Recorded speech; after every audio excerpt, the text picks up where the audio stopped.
Hi friends, this is Narayana. Previous వీడియోలో మనము persons గురించి డిస్కస్ చేశాము. ఇప్పుడు ఈ వీడియోలో యాక్షన్స్ గురించి మాట్లాడదాము. యాక్షన్ అంటే ఒక పని. ఇంగ్లీష్ గ్రామర్లో యాక్షన్స్ని వర్బ్స్ అని అంటారు. Verb means action.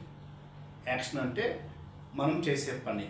మనము అంటే ఇక్కడ పర్సన్స్ చేసే పనిని యాక్షన్స్ అని అంటారు. Okay,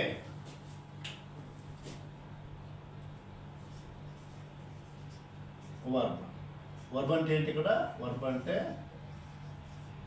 action. వర్బ్ అంటే ఏంటి?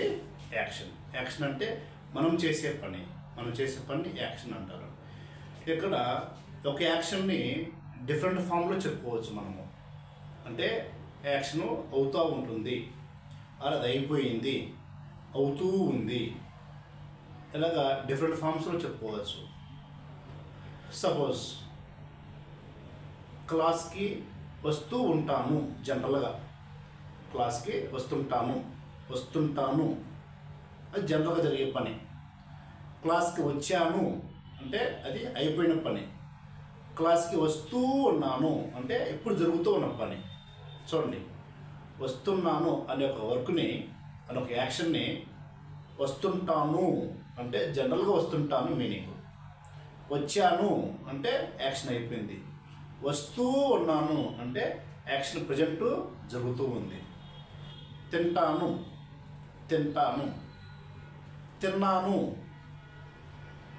తింటూ ఉన్నాను. చూడండి, తిన్నాను,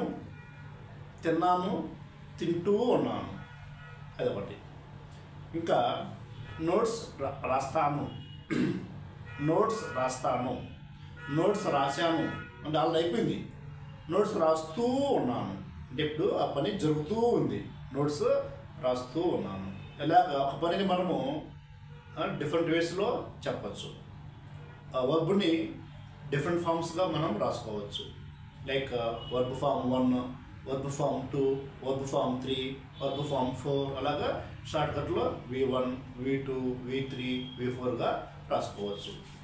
ఓకే, ఇక్కడ V1, V2, V3, V4 రాసుకోవచ్చు. సో ఇక్కడ సపోజ్ V1 అంటే let's take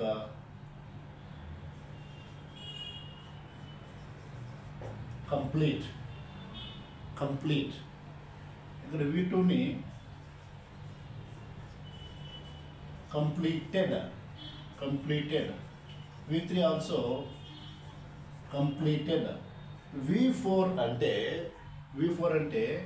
V1 plus ing. V1 plus ing V4 అంటే V1 యాడ్ చేయాలి. కంప్లీటింగ్. సో కంప్లీట్ చేస్తాను, కంప్లీట్ చేశాను, కంప్లీట్ చేస్తూ ఉన్నాను. మీరు గమనించారా? V2, V3కి సేమ్ రాశాను, చెప్పడం కూడా సేమ్ చెప్పాను. కంప్లీట్ చేశాను, రెండింటి మీనింగ్ సేమ్. ఇంగ్లీష్ జనరల్గా V2 form, V3 form same meaning. V2, V3 same meaning ఇస్తాయి, కానీ కొద్దిగా డిఫరెన్స్ ఉంటుంది. ఏంటది? కంప్లీట్ చేశాను అలానా టైంకి, ఇది రీసెంట్గా కంప్లీట్ చేశాను, జస్ట్ నౌ కంప్లీట్ చేశాను. చూడండి, ఒక టైంకి వర్క్ అయిపోయింది అని చెప్పాలంటే V2 వాడతాము. రీసెంట్గా, జస్ట్ నౌ, ఇప్పుడే ఇలా వర్క్ అయిపోయిందంటే V3 వాడతాము. అండ్ V4 అంటే అవుతూ ఉంది, అయిపోలే, మొదలైంది బట్ అవుతూ ఉంది, అది V4 form. Okay, now let's go with one more.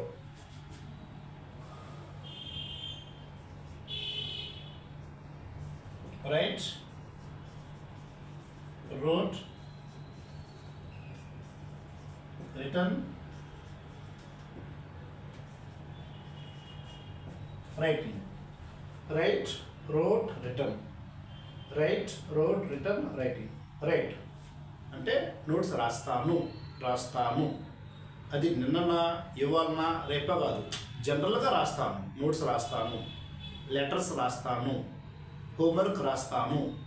జనరల్గా జరిగే పని V1 ఫామ్ అంటే. రోట్ రాశాను, నిన్న ఈవినింగ్ రాశాను. రోట్ అంటే ఒక టైం చెప్తున్నాము. నిన్న మార్నింగ్ 8 o'clockకి రాశాను,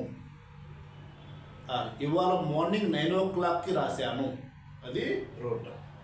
రిటర్న్ రీసెంట్గా రాశాను, జస్ట్ నౌ రాశాను, ఇప్పుడే రాశాను. అంటే రీసెంట్గా అయిపోయిన పని, ఇది కొద్దిగా ముందుగా అయిపోయిన పని. సింపుల్గా అయితే ఓ టైం చెప్పాలంటే V2, టైం చెప్పకుండా రీసెంట్గా, జస్ట్ నౌ అలా చెప్పాలంటే V3.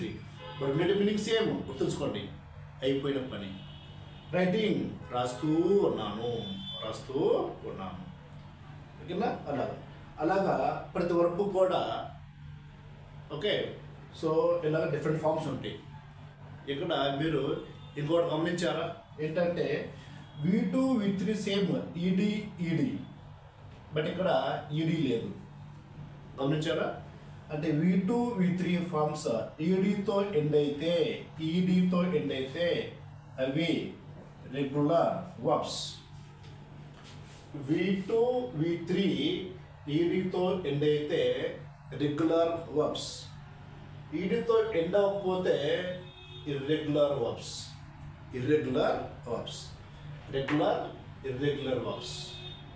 Any verb V2, V3 ఈడితో ఎండ్ అయితే రెగ్యులర్ వర్బ్స్, ఈడితో కాకుండా డిఫరెంట్గా ఎండ్ అయితే ఇర్రెగ్యులర్ వర్బ్స్.